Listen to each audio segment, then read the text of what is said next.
이번 총선을 통해서 야당의 의석수가 압도적으로 많죠. 그래서 거야라는 표현을 쓰는 거 아니겠습니까? 합하면 몇 석? 192석. 절대 반지라고 일컬어지는 200석에 8석이 부족한 192석이 지금 야권의 의석수입니다. 그 가운데 12석을 어디가 차지했습니까? 조국 혁신당. 조국 혁신당이요. 이렇게 12명의 국회의원을 배출한 이후에 윤석열 정부에 대한 이 압박을 상당히 세게 하기 시작했습니다. 먼저 어제 조국 혁신당의 조국 대표가 총선 이후에 처음으로 공식적으로 기자회견을 한 장소는 어디였을까요? 대검찰청 청사 앞이었습니다. 들어보시죠.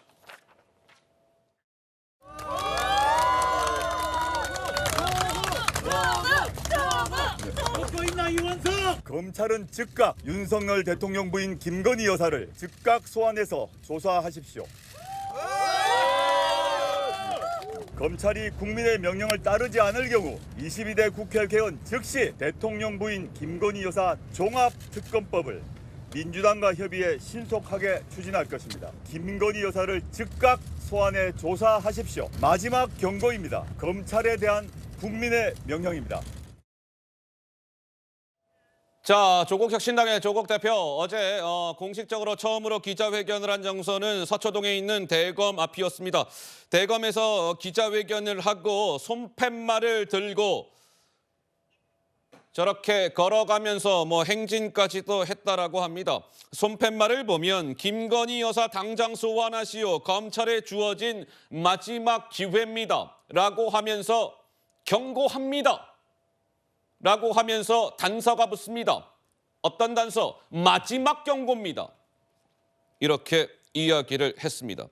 어제 조국 대표가요, 선대위 해단식이라는 행사도 가졌습니다. 여기에서 또한 여권을 압박하는 발언을 내놓았습니다. 더 빠르고, 더 강하고, 더 선명하게 행동하시오. 이렇게 이야기했습니다. 들어보시죠. 조국 혁신당의 수장이시죠. 조국 대표님 인사 말씀 있겠습니다.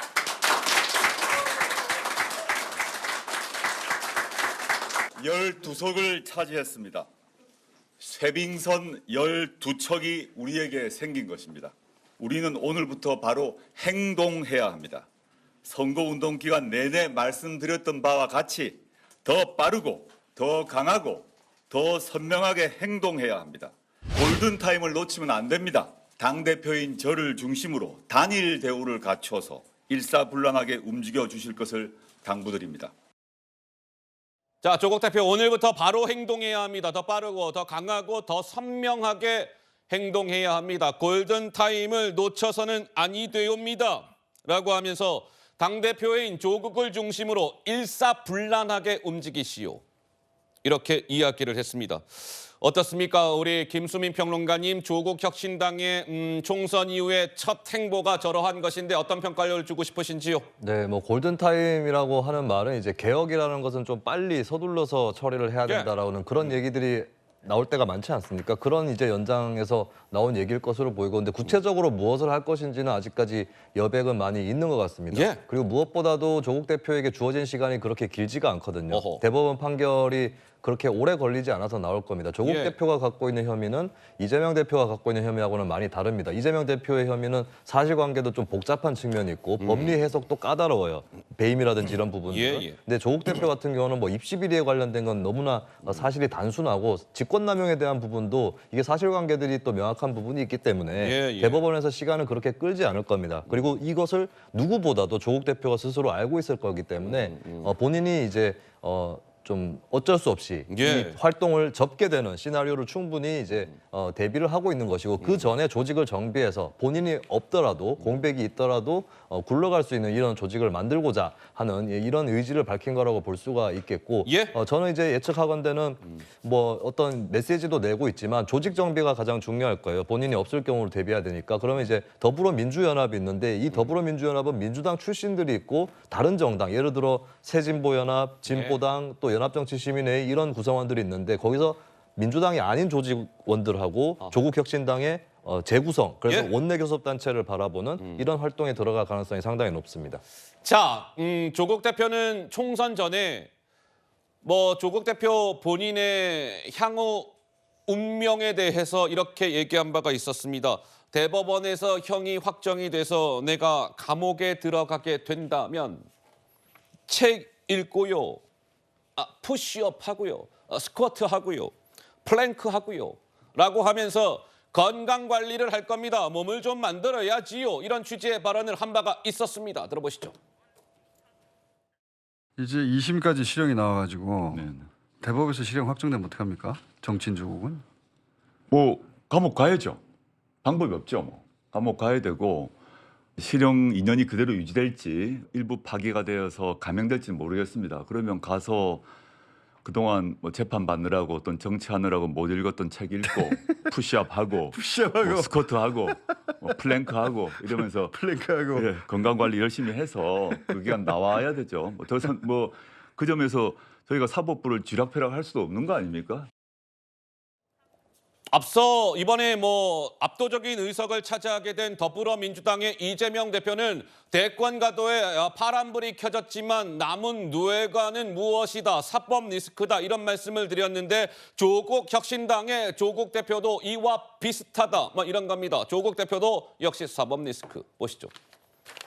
그런데 조국 대표는 2심까지 나왔고요. 2심에서 징역 2년까지 받아놓은 상황인데 이제 대법원 선고만 앞두고 있는 상황입니다. 그런데 대법원에서 이게 배당이 됐습니다. 대법원 3부에 배당이 됐다. 그런데 조국 대표의 대법원 선거를 이제 주도하게 되는 주심이 누구냐? 밑에 나와 있죠. 엄상필 대법관이다. 그런데 엄상필 대법관은 누구냐? 이게 참 공교로운지는 모르겠으나 조국 대표의 부인 정경심 전 교수의 항소심을 맡았던 판사다. 그런데 그 당시에 정경심 교수에 대해서 엄상필 판사는 징역 4년을 선고했던 인물이다. 그런데 그가 이번에 조국 대표의 대법원 선고에 주심을 맡았다. 뭐 이런 겁니다. 강전혜 변호사님, 네. 영향이 없지 않겠죠? 어떻습니까? 아무래도 그렇게 보입니다. 이제 좀 조국 가족이 한 대법관과 계속적으로 이렇게 악연이 있다는 것도 굉장히 특이한 일로 보이는데요. 조국 대표 같은 경우에는 이러한 대법관에 대해서 어떠한 뭐 재척 신청이라든지 이런 것을 할 가능성도 있어 보입니다. 하지만 결과적으로는 이제 조국 대표가 여기에 있어서 대법원의 판결이 뒤집힐 것이라고는 기본적으로 많이 생각하지는 않는 것 같습니다. 조금 아까 우리 시청자분들 보신 동영상처럼 본인이 교도소에 들어가야죠. 그리고 들어가서 건강관리하고 나오겠습니다라고 지금 이야기를 하고 있거든요.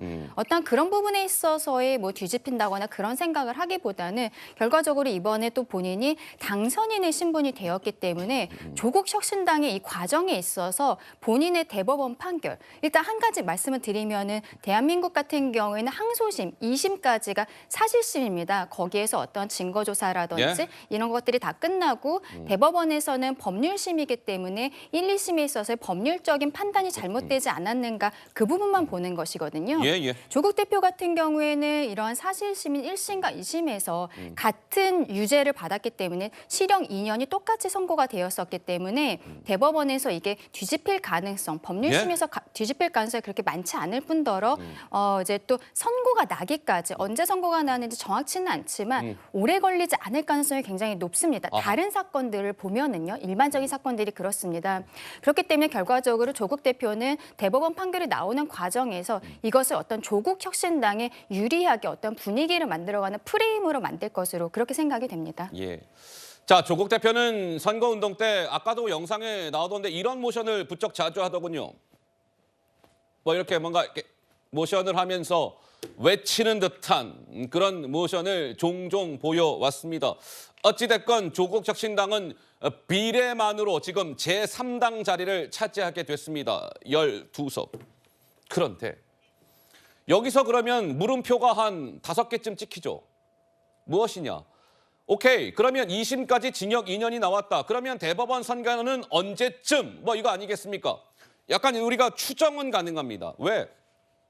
조국 대표의 부인 정경심 전 교수는 2021년 8월에 2심, 아까 말씀을 드렸죠. 징역 4년이 나왔습니다. 징역 4년. 엄상필 판사가 그 당시에 이제 징역 4년을 때린 거예요. 그랬던 그가 이번에 조국 대표의 대법원 선고에 주심을 맡았다 이런 것이고 2021년 8월에 2심에서 징역 4년이 나왔고 2022년 1월에 대법원에서 그 형이 확정이 됐는데 기간이 얼마 걸렸습니까? 2심 이후에 대법원까지?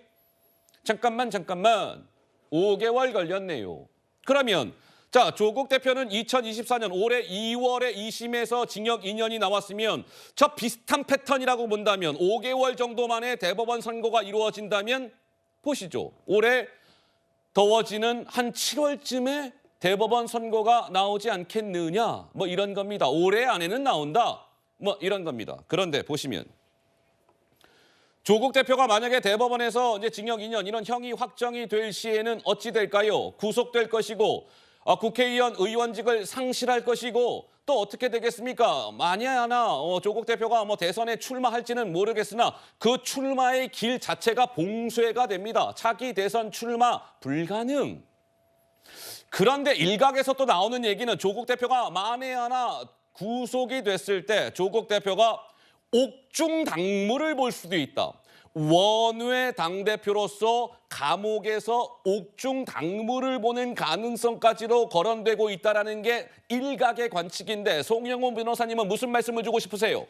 결론부터 말씀드리면요. 조국 대표가 이제 대법원 판결이 확정이 돼서 감옥에 가면 옥중 당대표, 옥중 당무를 하는 것은 불가능합니다. 왜요? 왜 불가능하냐면요. 정당의 당원 지위가 없어요. 우리가 징역 2년이 확정이 되면 공직선거법 18조 1항 2호에 따라서 일단 선거권을 잃고요. 피선거권도 없습니다. 그다음에 정당법에서 그 공직선거법 조항을 준용하고 있기 때문에 정당의 당원 자격이 없어집니다. 이것에 관해서 과거에 새천년 민주당 한화갑 전 대표가 정치자금법 위반으로 선거권 피선거권을 잃으면서 예. 나중에 사면이 되니까 중앙선관위에 질의한 게 있습니다. 어허. 내가 자동으로 당원 자격이 사면으로 회복이 되는 것이냐 아니면 새롭게 입당 절차를 밟아야 되는 것이냐. 중앙선관위의 답변은 당시에 당원 자격이 이미 자동으로 상실됐기 때문에 입당 절차 밟아야 된다는 것이었습니다. 조국 대표 같은 경우에 대법원 판결이 확정되면요. 네? 조국 혁신당 당원 지위를 잃고 당원이 아니기 때문에 당 대표도 당연히 그 지위를 상실하는 것입니다. 그런데 옥중 당무 이렇게 얘기하는 것은 잘못됐고요. 만약에 조국 대표 본인이 이런 얘기를 했다면은 그것은 아마도 정당법, 공직선거법을 정확히 알지 못해서 나온 얘기다. 저는 이렇게 봅니다. 자, 오늘 조국 혁신당도 국립현충원을 방문을 했습니다. 보시죠. 이재명 대표도 오늘 굉장히 많은 당선인들과 함께 현충원을 참배했는데 조국 혁신당의 조국 대표도 당선인들과 함께 현충원을 참배를 했습니다. 방명록에 이건 영상이군요. 자, 보시죠. 쭉 보시면 신장식 변호사도 이번에 국회의원이 됐고 조국 대표 저 대각선 뒤에는 비례 1번이었던 박근정 전 검사의 모습도 볼 수가 있었습니다. 방명록에 이렇게 적었습니다. 위기에 조국을 구하기 위하여 헌신하신 영령들의 뜻을 새기며 사즉생의 각오로 정치에 임하겠습니다. 사즉생이 등장했습니다. 한자로 적었습니다. 사즉생의 각오로 정치에 임하겠습니다. 이렇게 적었습니다. 자, 조국 혁신당의 글쎄요, 향후 행보 12석을 차지했기 때문에 더불어민주당과의 관계 설정 이 부분도 어떻게 이루어지느냐 관전 포인트입니다. 지켜보도록 하고요.